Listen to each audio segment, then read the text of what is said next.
invite Professor Geraldine Forbes for this for the guest of our keynote speaker. Thank you. Could I just ask people who are not speaking to perhaps mute? I don't know about the rest of you. I'm getting a lot of background noise, if you didn't mind. And I hope there's not too much from my end. I really thank you, Zwale, for such a fabulous introduction. What she didn't mention is the reason she and I know each other and have a continuing relationship, I think comes not, all right, I know her cousin very well, but actually we met because of Rekha. And I'm trying to remember, it's more than a couple of years ago. It's more like perhaps not quite a decade ago, but some time ago, maybe 8 years ago. Let me begin to say that I'm really honored I was really honored to be invited to release the book, Recent Trends in History, Essays in Honor of Professor Rekha Pande. And I think I'm hoping that at some point later, at the end of my talk, somebody will hold up the volume, as I don't yet have a copy. Dr. Rizwan or Jiva, I think one of you perhaps has the volume. Do you? That you can. Brother is having. Okay, good. This volume has been edited, as was mentioned, by 3 of Rekha's students, Jivanandam, Professor Prabhu, and Rizwan Ahmad, and hello, nice to see you again, Dr. Rajesh, her colleague in the history department at Hyderabad University. I met Jiva in 2012, so we go back a decade, and that was when I visited the University of Hyderabad at Rekha Pande's invitation. Now, he wrote to me in May of 2020. So again, I think all of our lives have been suspended by COVID, and another wave of COVID, and perhaps another wave of COVID. And at the moment, we're all, I think, holding our breath to see whether and when we can travel again. I did my first trip recently. I hadn't traveled. I know that Rekha is planning to come to the United States in July. I hope this works. I heard yesterday that whatever, now you don't have to have the test to travel to the United States. You can travel without the CPR test or something in hand. So I'm just hoping that we all begin to travel again. Now this is, and I went back to the email that I received in May. Eva wrote, and I'm quoting, "This hour," in brackets, her students, apostrophe, initiative. And I know that this comes from heartfelt respect and devotion and thanks, gratitude from Rekha's students, with the help and guidance of Dr. Rajesh, and with a lot of work through Zoom and email and telephone calls. You know, it is difficult to do justice to Professor Pande's many and varied activities and let me just enumerate this, because few of us have occupied all these roles: administrator, teacher, scholar, project leader, and mentor. And I am, I think today, just going to mention what I know about, and I have to tell you that I do not know about some of the things that Rekha has done. So if I miss out some, you'll excuse me. All right. She has accomplished so much through her career, which, as you all well know, is not over. She's still busy, and I think still is going to continue to do all of these things, or maybe dropping one of them. She served as the chair of the history department at the University of Hyderabad, and founded and not one, but two centers of women's studies at the University of Hyderabad and at Maulana Azad National Urdu University in Delhi. In her goal, and I think this is, okay, this is not a kind of, oh, I'm in feminist studies. For Rekha, I believe this is life. This is part of who and what she is. It's the promotion of women and gender studies, not just in India, but worldwide, not just for scholars, but to somehow touch women's lives in whatever way, changing the world they live in. In terms of sort of worldwide, she chaired the Women's World Congress held in India for the first time in 2014. This was just an extraordinary undertaking. I would never, ever think I could do something like hold a worldwide conference. And I know that I taught at a small university where we did not have a lot of staff and a lot of people helping us do things.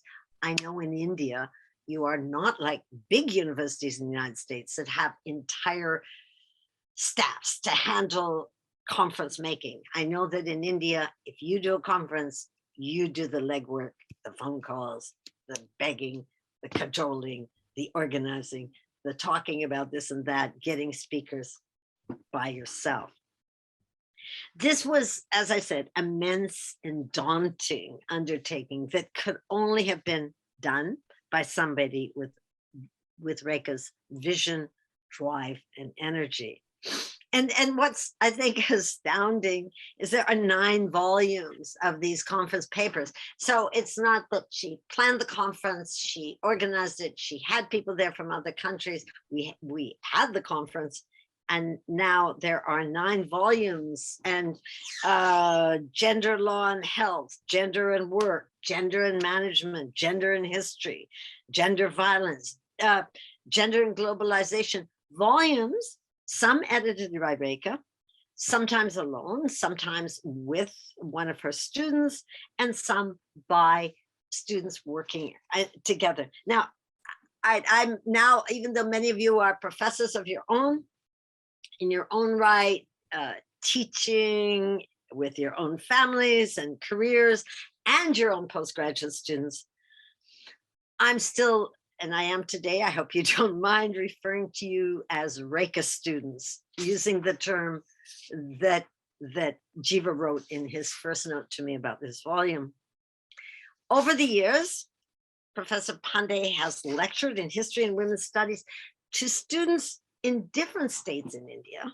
She's been a visiting professor in France, held research fellowships in France, the United States, and England, and given papers in a long list of countries, I think greater than anybody else on this call could claim.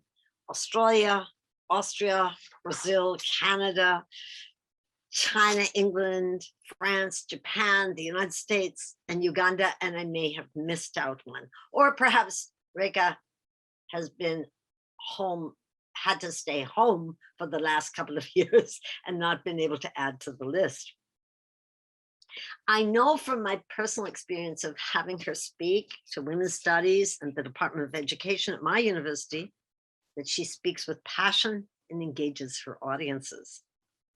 Now, significantly, and I think you all know that, but for me, it's overwhelming, she's been the advisor of 23 PhD students and 46 MPhil students. I believe it's 22 of you, of her students, have written for this volume about a range of topics.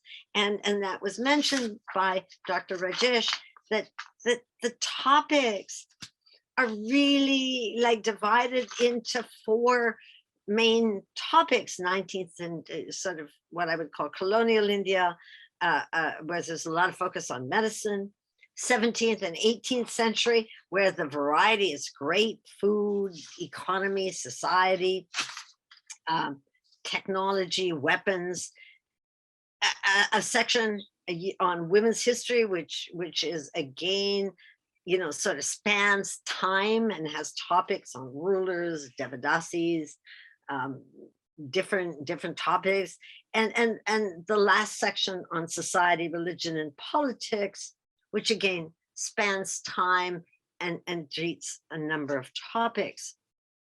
I mean, it's really, really quite astounding to see what her students have worked on. And I think what is in this audience and also in the way speaks to the kinds of things that she has taught and engaged with in her classes. Now, her teaching, though, and this is what's pretty amazing to me, her teaching is not limited to in-class work. I think if I think about my own teaching, I taught, I retired, I left. It's over, it's gone. And I sometimes wonder if any of my students remember a class that I taught or something I assigned them to read. In Rekha's case, she's developed online lessons, which are now on YouTube for a variety of topics. And this was for Patsalas on Indian food and cuisine, Sufism, the history of women's organizations, just to mention a few topics. She's worked at Indira Gandhi Open University to develop blocks on women and gender studies. And she co-wrote the trainer's manual promoting women's political leadership and gender responsive governance for the National Institute of Rural Development. Her teaching, my point is, lives on. And people will see these YouTubes and get her point of view and her knowledge in the future. I think, and this is this very body of teaching, I think, illustrates someone who takes very seriously the mission of the founding mothers of women's studies. And I didn't know all of them, but I really knew the two I knew well were Veena Majumdar and Neera Desai, who believed that the academic study of women had to be connected to activism to improve women's status. There were times that Veena Majumdar said, oh, you can just sit in your ivory tower and do that. But your academic work has to be connected to activism to have meaning in the real world. And I'm just going to say, in addition, and I see this as a kind of extension of teaching, although it fits in the scholarly category, Professor Pande has been on the editorial board of a number of prominent journals, directed research projects, published monographs, edited books, and contributed an extraordinary number of articles to journals, magazines, and newspapers. I want to mention, and I'm sort of going from one topic to another here, that she has done all of this work, and in the process, and I want to say something about her mentoring. Now, I first got a sense of Rekha's mentoring in 2012 when I visited the University of Hyderabad, and I ended up having a day actually in the evening, where I met with one student after another to discuss their projects. I was just so impressed with Rekha's, kind of sense that this could be possible to do this, and it gave me an amazing opportunity to meet with and hear from a number of her students who had exciting ideas about what they wanted to pursue. I'm going to hear quote Rizwan, who posted something on Facebook. And I hope he doesn't mind me quoting this, but I think it sort of feeds into what he mentioned at the very beginning, which was kind of the emotional content of people's relationships with Rekha. This was a post he wrote. I, again, hope you don't mind me quoting, but Facebook is public. He wrote in February of 2021, and this was from a much a longer statement. He wrote that it had been an honor for him to work under Rekha Pande. And his comments went far beyond the ones that students usually address when they thank their advisors. All right, he wrote, "She is life. You will get every aspect of life in her living." I'm leaving out a piece. And then he wrote, "Learning is a process for eradicating darkness from our lives." I equate the same with Ma'am's personality. Her love for learning and living makes us, and many of her students have been on a mission to mine existing sources to add women and gender to history. And the aim is not to give up. Like, look at the archives and no, gender and women don't pop out at you, but what is it that you can find and how can you ask new questions? So her work has been extensive, and with Jiva, she published Devadasis in South India, A Journey from Sacred to Profane Spaces.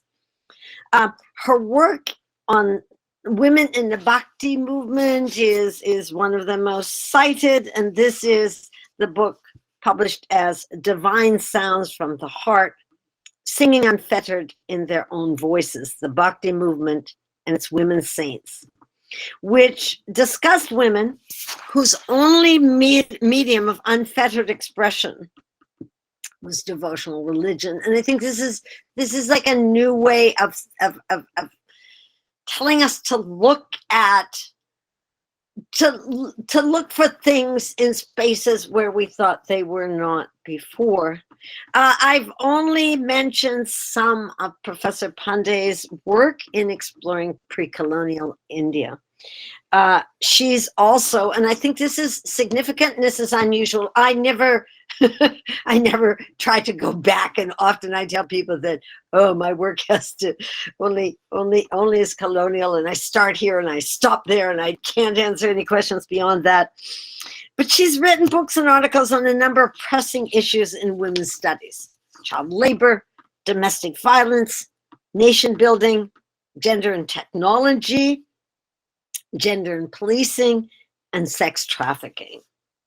Her edited book, A Journey into Women's Studies, Crossing Interdisciplinary Boundaries, in 2014, brought together first-person narratives from women who built women's studies programs in different countries around the world, highlighting problems, successes, and personal stories. It's just, the Rekha's, I mean, even her imagination, and I contributed to this book, amazed me. I had never thought of sort of asking those questions. I think, and this is really important to see that, okay, it's not mentoring, writing herself, researching, but also she's shaped academic research as an editor of the International Feminist Journal of Politics and of Foreign Policy Analysis. And anyone who has worked as an editor of a journal knows how people in that role start to try to push research in particular directions. Her commitment to advancing women and gender studies, women's history, and feminist analysis has found its way into projects involving the issues that affect women's day-to-day lives: gender-based violence, labor, technology, for example. I think I only have an inkling of all the projects she has been involved with. I am most familiar with her work on trafficking. But in conversations with her for a little bit about things, again, women in technology, which is really an important topic that had not, all right, we can discuss it in these intellectual articles, but the project-based one is getting women's real experiences. It is clear that she lives in an interdisciplinary world, something that was commented on in the introduction to the book that we're releasing today. And what has happened with her work is that the interdisciplinary perspectives from the present have influenced her study of the past, and past issues have cast current issues in a new light in her work. And I want to say, like, there is so much to celebrate about Professor Pande's career, which is not over. It's a continuing career. Our task today is to release this book, Recent Trends in History, Essays on Honor of Professor Pande, which I see basically, right, it's a celebration of her research and the way she thinks of women in gender studies, but it really, really is a celebration of her mentoring. Over the last decade, I've come to know some of her students, some of you quite well. Zwali and I are often in contact. And I know that students value her mentorship, which extends beyond writing their thesis, getting their degree, and it extends into their professional lives and their personal lives. And I want to just go back to what Rizwan said at the beginning, that he learned from her the importance of learning how to write. And now learning how to write becomes one of the things that he stresses with his students. I know that Jiva wants to be the kind of mentor to his students that Rekha was to him. So it's not just her academic pushing and encouraging, but also like emulating the kind of person she was with her students. Now, some of you know me, some not. But so you might think that, okay, having this foreigner in New York release a book could be an oddity. My relationship really goes back a long time. And it goes back, as I said, a decade to meeting her at a women's studies conference in Kolkata, and then later coming to Hyderabad University. And I think that was only one of 4 visits or something.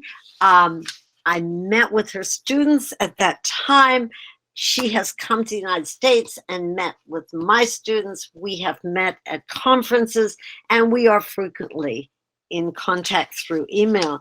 2 years ago, right before COVID hit, we were planning how we would meet in the United States.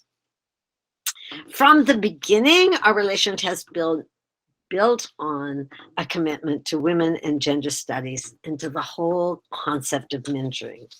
I think mentoring, when I look at the descriptions of it, I think it perhaps is one of the most important things that a teacher can do. And it's time consuming. And I know from my own teaching, there were many people whose mentoring was, the office hours. Sometimes people would set it up at 8 a.m. in the morning so no one would come.